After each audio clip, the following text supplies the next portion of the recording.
Cerno, une anti-enquête. Épisode 69. Je vais à l'église roumaine de Paris, où m'attend donc le père Iulian, qui est un prêtre orthodoxe. Bonjour. Vous êtes toujours avec le micro activé? Mais je l'éteins quand je dors quand même. Je m'intéresse à un jeune homme qui a vécu à Paris au début du XXe siècle, Basile Secaresco. J'essaie de retracer un peu sa vie. Mais comment vous avez trouvé ce jeune homme et comment vous êtes tombé sur l'histoire? Je travaille sur une affaire criminelle qui a eu lieu à Paris dans les années 80. Il y a un jeune homme qui a tué une dame qui s'appelait Ioana Secaresco. Elle a été baptisée peut-être dans cette église, si elle a un nom, un prénom comme ça. Le diable, c'est pas celui-là qu'on te monte à la télé avec une grande queue.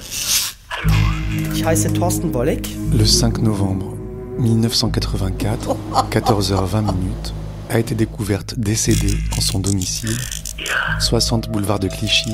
Ici? Ioana Secaresco. Très sympa, très gentille.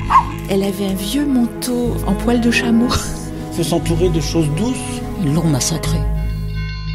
C'est Thierry qui l'a tué. On sait qui c'est derrière. J'entends des corbeaux. Quelle ambiance!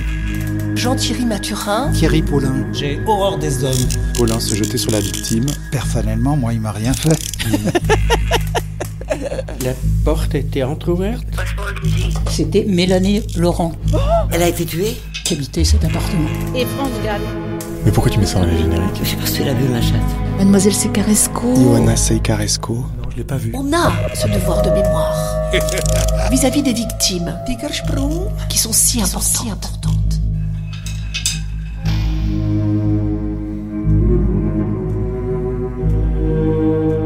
3, 2, 1. Basile, je pense que c'est peut-être Vasile, c'est comme ça qu'on dit en roumain. Oui. Je sais de lui très peu de choses en fait. Je sais qu'il est venu pour étudier. Je sais pas ce qu'il étudiait. Je sais qu'il s'est marié avec une Française en 1910. Et ensuite, il a disparu. Il s'est marié à l'église? Alors je sais pas. J'ai retrouvé son acte de mariage dans la mairie du 16e à Paris. Ah, donc vous avez quand même des traces. J'ai quelques traces. Donc si vous avez la date de son mariage civil, peut-être que on peut regarder dans les archives, voir s'il y a des traces de son mariage ici, à l'église. J'aimerais bien savoir du coup ce qu'il étudiait, s'il est venu ici. Et j'essaie de me mettre un peu à sa place pour savoir dans quel état d'esprit il était. C'était un jeune homme au début du XXe siècle, donc, qui venait de Pogoanele. Son père était commerçant. Et il est venu étudier à Paris. Est-ce que ça veut dire que son père était un riche commerçant ou est-ce que c'était des choses qui étaient facilitées, les échanges d'étudiants entre les deux pays, à votre avis? Vous qui avez beaucoup de culture, mais peut-être que vous ne savez pas, je ne sais pas. Non, mais dans cette époque-là, Brancusi est venu la première fois à Paris quand il était très jeune. Et il n'avait aucun moyen. Dans le 19e siècle, les voyages étaient difficiles et coûteux. Et tu ne pouvais pas venir à Paris et vivre à Paris sans avoir des moyens. Donc certainement les étudiants roumains qui étaient ici au 19e siècle, eux, ils étaient des familles qui avaient des possibilités pour les entretenir. Après, oui, le fils d'un simple commerçant pouvait venir avec un peu d'argent à Paris sans avoir de grandes ressources. Et se loger, étudier? Oui, je pense que tout ça c'est bien possible, oui.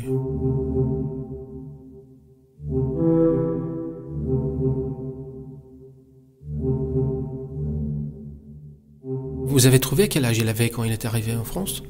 Non, je ne sais pas quand il est arrivé. J'ai cherché aux archives de la police, de l'immigration. Il n'y a pas de traces. Ah. Je me dis aussi que c'était un nom qu'on orthographiait de différentes façons à l'époque. J'ai cherché avec plein d'orthographes différentes et j'ai pas trouvé. Vous connaissez ce nom, vous? Secarescu? Oui, Secarescu, Secariano, oui, ça existe. Ouais. Ça veut rien dire de particulier? Oui, Secar, c'est... Mais je sais pas le mot français, c'est... Vous savez, on fait du blé, on fait du pain. Et il y a une autre plante, comme le blé, où on peut aussi faire du pain. Le seigle? Oui. Oui, c'est ça. Oui. Et donc, vous êtes allé en Roumanie pour lui aussi, pour faire des recherches sur lui? Pas encore, avec la crise sanitaire, j'attends. Ouais. Intéressant.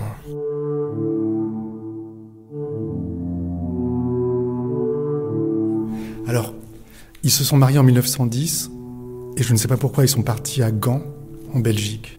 D'accord. Donc, et l'enfant, il est né en Belgique? Oui. D'accord. Et après, la mère et la fille sont revenues toutes seules, s'installer à Paris.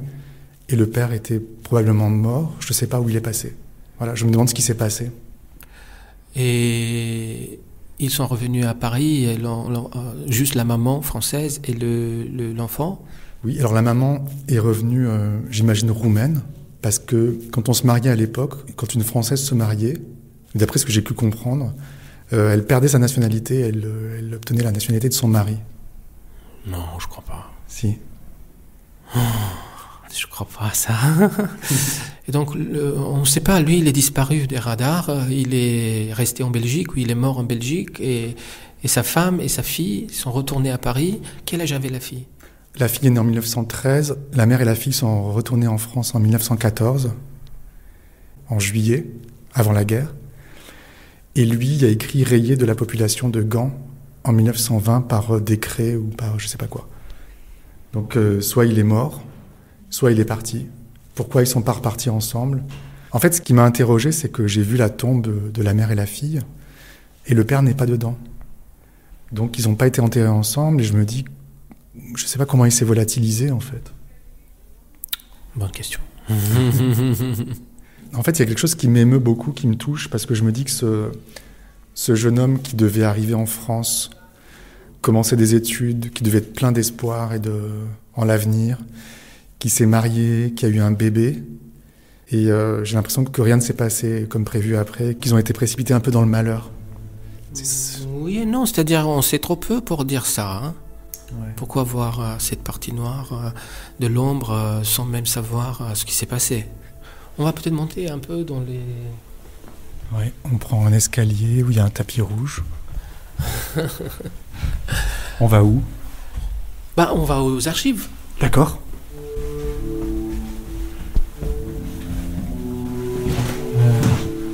Ça, c'est la bibliothèque, c'est aussi la partie du bâtiment qui date du XIVe siècle. C'est magnifique, c'est voûté. Oui. C'est super. Très impressionnant.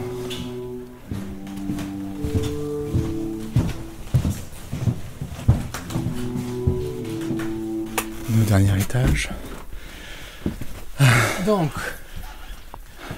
Donc il y a des vieux si on doit dossiers. Chercher, donc, ils se sont mariés en quelle année? 1910. 1910. Donc ça, c'est la correspondance, pour l'instant, ici. C'est la correspondance de quoi? Du prêtre supérieur avec un évêque ou des choses de comptabilité. Il faut voir s'il y a aussi des choses liées à des mariages. Donc là,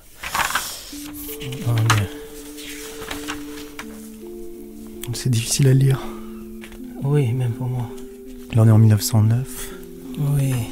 Biserica Romana. Ça veut dire église roumaine. Oui. 1910. Ces choses vraiment très administratives. Correspondance 1910. C'est pas impossible de trouver quelque chose ici parce que c'est quand un orthodoxe veut se marier avec un catholique, le prêtre doit faire une demande auprès de l'évêque. Alors c'est pas impossible qu'il puisse y avoir quelque chose de ce genre. Donc là, l'intitulé de ce classeur, c'est Certificate. Oui, certificat des mariages. Des mariages des années 1900. Acte de mariage de Emmanuel Mezzanov et de Cléopatra Macri. Il y a un vieux cachet en cire. 1909. Ça a plus d'un siècle.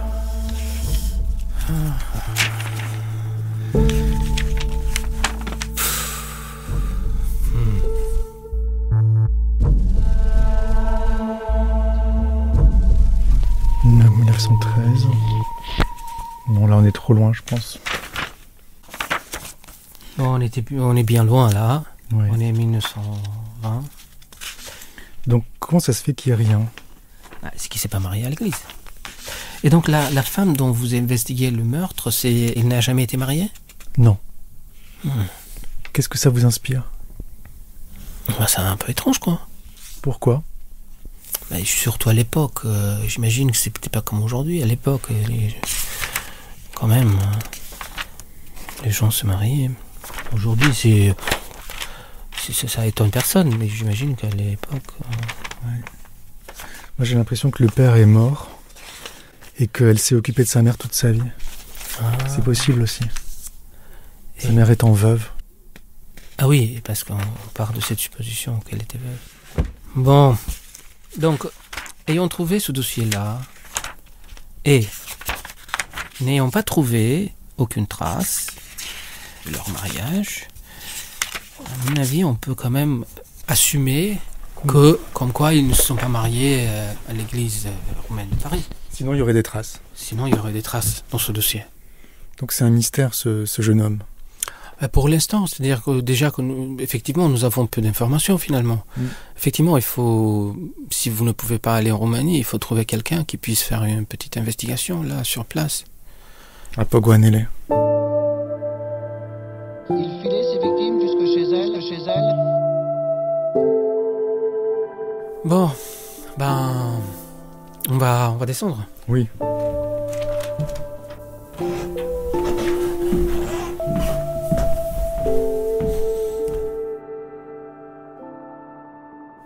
Est-ce qu'on peut entrer dans l'église? Si, on peut entrer. Je vais la voir. C'est magnifique. Hein. Ouais. J'imagine que Johanna Secaresco est venue ici. C'était une femme très cultivée, qui aimait beaucoup Paris, l'architecture, qui était très curieuse de la ville. J'imagine qu'elle a dû venir ici. Et comment vous savez ça? J'imagine. Je suppose. Ah oui, d'accord. Donc on n'a pas trouvé le mobile des crimes? C'est ce que j'allais vous demander. Vous avez entendu parler de Thierry Paulin? Non. Donc c'était un tueur en série, on peut dire, dans les années 80. Il a tué entre 20 et 40 femmes. Il tuait des femmes pour l'argent, mais c'était des femmes assez pauvres et parfois il gagnait quelques euros seulement pour un meurtre assez terrible. Donc on s'interroge un peu sur son mobile parce que cet homme est mort avant son procès.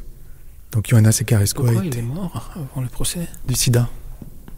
Ah, peut-être qu'il s'est drogué alors aussi. Oui. Oh. Oui, d'accord. Comment vous voyez ça, vous, ce genre de criminel, Juliane? Peut-être que si une chose se passe comme ça, c'est que c'est des gens très très malades dans leur âme, dans leur esprit et tout ça. On peut même pas imaginer, n'est-ce pas? Non mais attends, tu peux prendre l'argent des victimes sans les tuer. Ça, c'est surtout si vous êtes deux, surtout si vous êtes, je sais pas moi, pas besoin de tuer pour prendre l'argent. Surtout qu'ils les ont torturés. Je sens que ça vous fait de la peine, ce que je vous raconte. Mais ça dépasse ce que les gens ordinaires comme nous peuvent même imaginer, n'est-ce pas? Il y a des gens qui ont tué par peur, je sais pas moi, mais quand tu le fais en série, quoi, c'est autre chose. C'est vraiment horriblement inhumain, quoi. Et l'autre personnage qui était avec lui, Jean-Thierry Mathurin, il a fait 22 ans de prison. Et il a été libéré et il vit quelque part en France. Qu'est-ce que vous feriez, vous diriez une prière pour Johanna Secaresco? Bah oui, si quelqu'un me demande, on peut faire une prière pour elle. Après, bon, on ne sait pas même pas si elle a été baptisée, on ne sait même pas si elle était croyante, on ne sait même pas si... vous aimez bien l'imaginer qu'elle est venue ici, mais on ne sait même pas si elle était orthodoxe, catholique, ou si elle était croyante ou non, si elle était juive, si elle était autre chose. Je pense qu'elle a dû venir ici pour visiter au moins. Et je pense qu'elle devait quelque part être un peu attachée à la Roumanie. Surtout si, comme je l'imagine, elle n'a pas connu son père. Elle a gardé le nom Secareanu? Secaresco. Secaresco. Elle a gardé le nom Secaresco. Oui. Avec un O à la fin. Oui. Donc j'imagine qu'elle est venue ici. Elle devait savoir qu'il y avait une église roumaine à Paris. Peut-être qu'elle savait que son père avait dû venir aussi. J'imagine que un étudiant au début du XXe siècle, venant à Paris de Roumanie, a dû aller voir l'église au moins. On ne sait pas, vous avez l'esprit d'écrivain, vous, et vous imaginez des choses. En fait, quand on fait une enquête, on imagine des choses juste pour créer des pistes et des scénarios pour aider l'investigation. Donc là, vous créez des scénarios pour un film, donc c'est autre chose. Non, il faut continuer d'abord l'investigation, et quand on a vraiment sur quelque chose de s'attacher, on peut s'attacher à une idée, sinon on peut pas faire. Mais pour écrire un roman, pour faire un scénario de film, si, on peut imaginer des choses. En tout cas, la semaine prochaine, je vais aller aux Archives nationales pour consulter le dossier de naturalisation de Madame Secaresco, la mère de Johanna. Et j'espère trouver dedans des informations sur son mari, parce qu'elle a fait une demande de naturalisation pour redevenir française en 1927. Ah, certainement, oui, alors. Et elle était mentionnée comme veuve, donc il y aura sûrement des informations.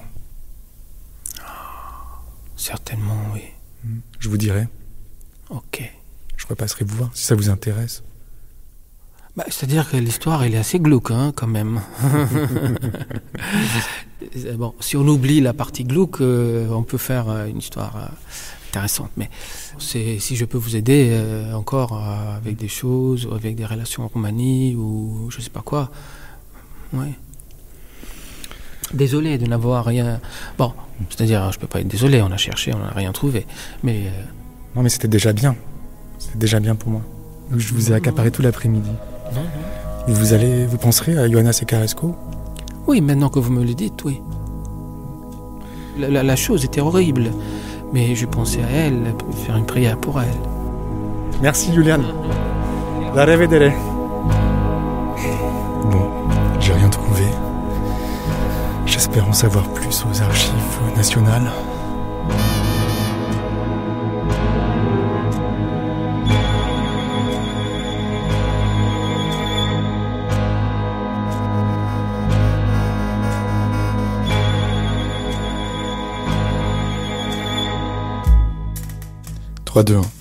Alors avant d'aller aux Archives nationales, je suis repassé par mon bureau parce que j'ai rendez-vous avec l'homme qui m'avait reçu il y a quelques mois dans une ville de province pour faire un jogging près de la maison de Mathurin.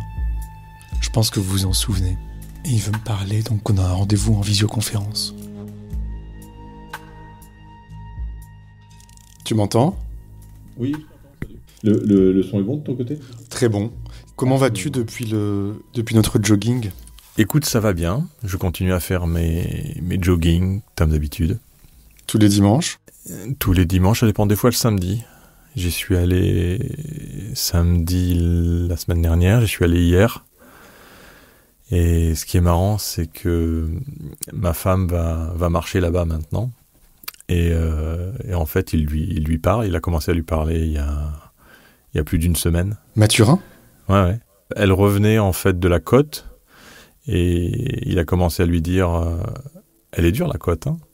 Et elle lui dit non, ça va. Elle était un peu impressionnée. Donc il lui a dit parce qu'elle était avec ma fille la plus jeune. Et elle lui a dit je vois que vous êtes très fusionnel avec votre fille. Ah ouais. Il dit ah bon, comment vous voyez ça? Et il a dit mais je vous ai vu de loin, c'est pas la première fois que je vous vois. Donc en fait il observe vachement.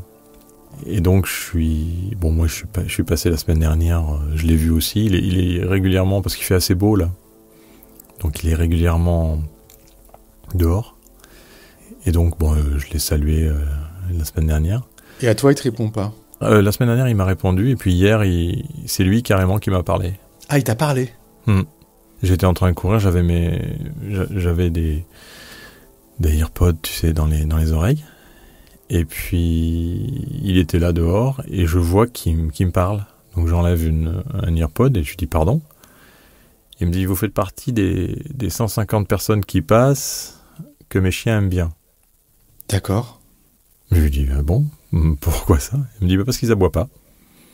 Il me dit, quand ils aboient pas, c'est qu'ils aiment bien les personnes. Et c'est tout ce qu'il t'a dit? Après, je lui ai posé la question un peu sur ses chiens, parce que je me suis arrêté. Puis il y avait les 2 chiens, il me dit, j'en ai un qui a un cancer, et puis les 2 là, celle-là, là, je l'ai vu naître dans mes bras. D'accord. Donc je pense que c'est marrant, je pense qu'il cherche aussi à discuter avec les gens, ce qui n'était pas forcément le cas avant. Et tu l'as senti comment?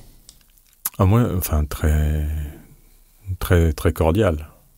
Il avait une paire de chaussons, il était dehors, mais il avait une paire de chaussons dépareillés. Ouais. Et puis après, je suis parti courir. J'ai pas cherché à faire plus de poser des questions. Mais bon, en tout cas, il m'identifie. Et si un jour il y a besoin de lui parler, je pense que ça sera plus facile.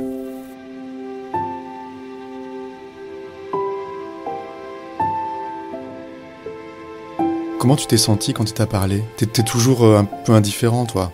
Ouais, moi, tu vois, j'y pensais en courant. Si un jour j'aborde ça avec lui, je dirais, moi, écoutez, ce que vous avez fait, ça me regarde pas, c'est pas mon problème. Et j'ai pas à juger les gens pour ce qu'ils ont fait ou pas fait. Mais non, moi, j'ai pas à avoir peur ou à avoir des sentiments par rapport à lui, parce que si j'avais pas su ou je savais pas, j'agirais de la même manière et je chercherais pas plus à rentrer en contact avec lui ou à lui parler. Là, il se trouve que voilà, je fais comme je ferais avec n'importe qui. Donc, c'était marrant parce que j'écoutais ton dernier épisode pendant que je courais comme je fais d'habitude. Donc le 68? Ouais. Donc c'est amusant de courir et puis d'entendre une histoire qui parle de la personne sans que lui sache. Mais c'est troublant. C'est troublant. Enfin, c'est troublant. C'est original. Ouais. Voilà.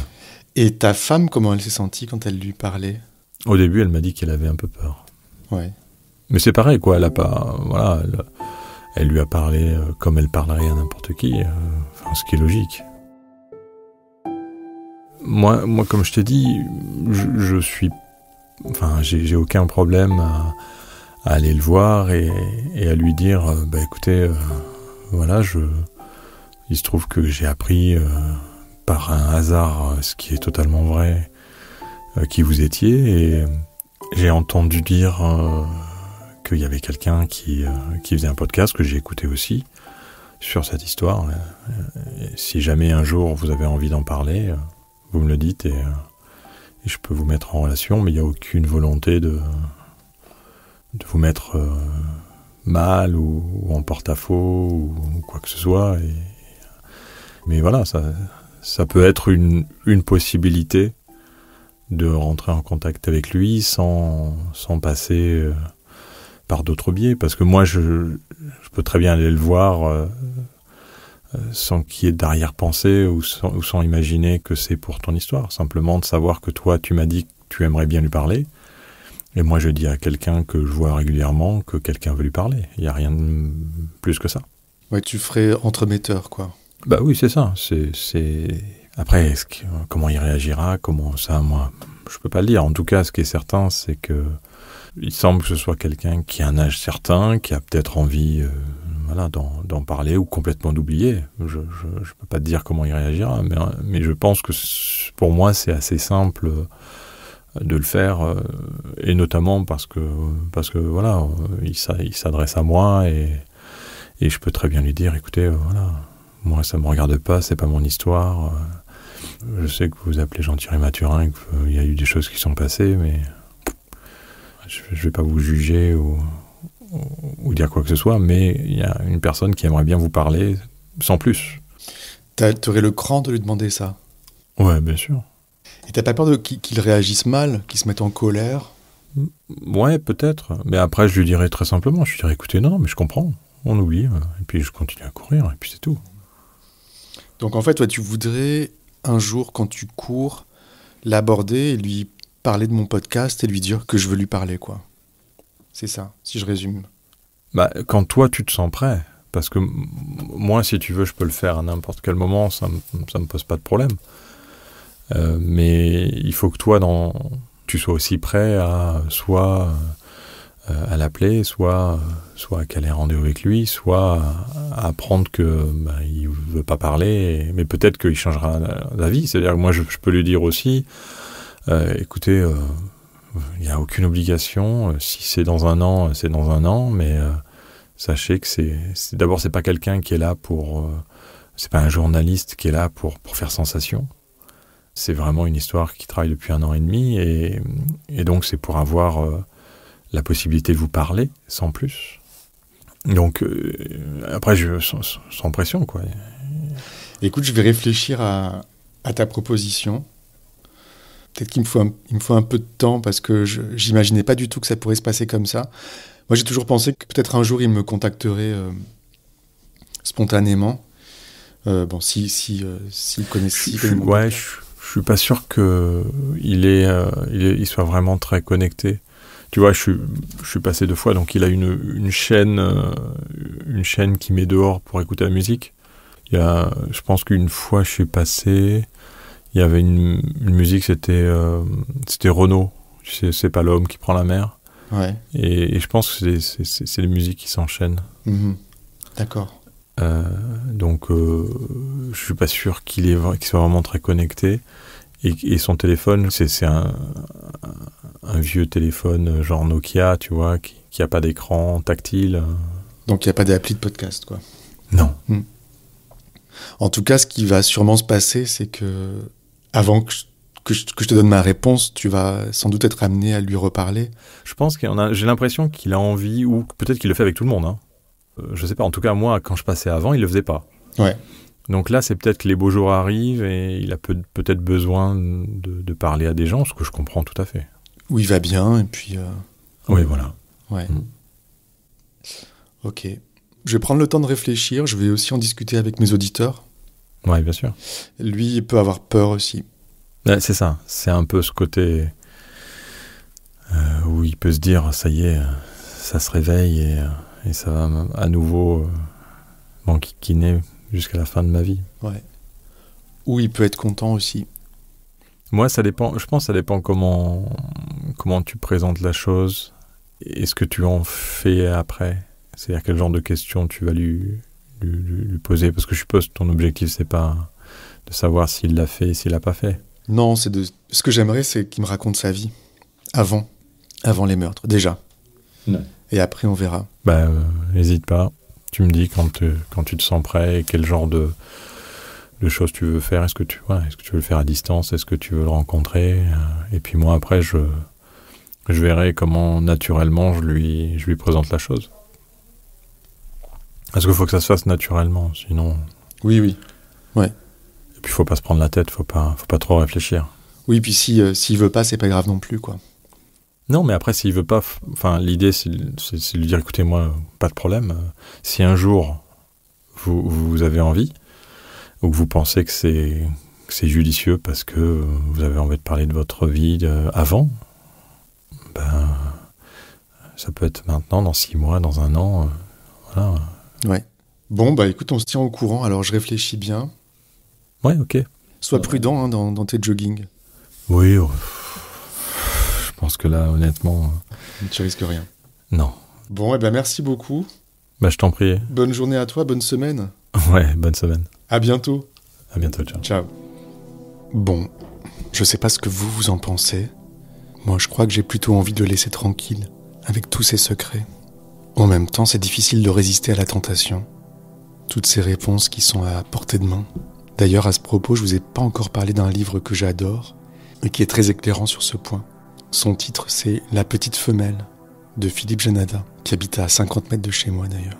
Il retrace la vie d'une certaine Pauline Dubuisson, une jeune femme qui a tué son petit ami dans les années 50. Et c'est un récit qui m'a dissuadé d'approcher Mathurin jusqu'à présent. Lisez-le si vous en avez l'occasion. En revanche, Jean-Thierry Mathurin, si vous écoutez ce podcast, n'hésitez pas à entrer en contact. En attendant, j'ai une affaire urgente à traiter puisque j'ai rendez-vous aux Archives nationales pour consulter un dossier de naturalisation qui date d'à peu près 100 ans, celui d'Hélène Secaresco, la mère de la victime. Cerno, une anti-enquête. Merci à Farah, à Théo Boulanger pour sa musique, ainsi qu'à tous les contributeurs au Patreon qui financent ce travail. Comme eux, vous avez la possibilité de participer à cette anti-enquête et d'écouter des épisodes inédits en vous abonnant sur patreon.com/cerno. Et si vous ne pouvez pas, mettez des étoiles et laissez des commentaires sur votre appli de podcast. Un grand merci, rendez-vous dans 2 semaines. À suivre. Et d'ici là... Ne laissez pas traîner vos grands-mères.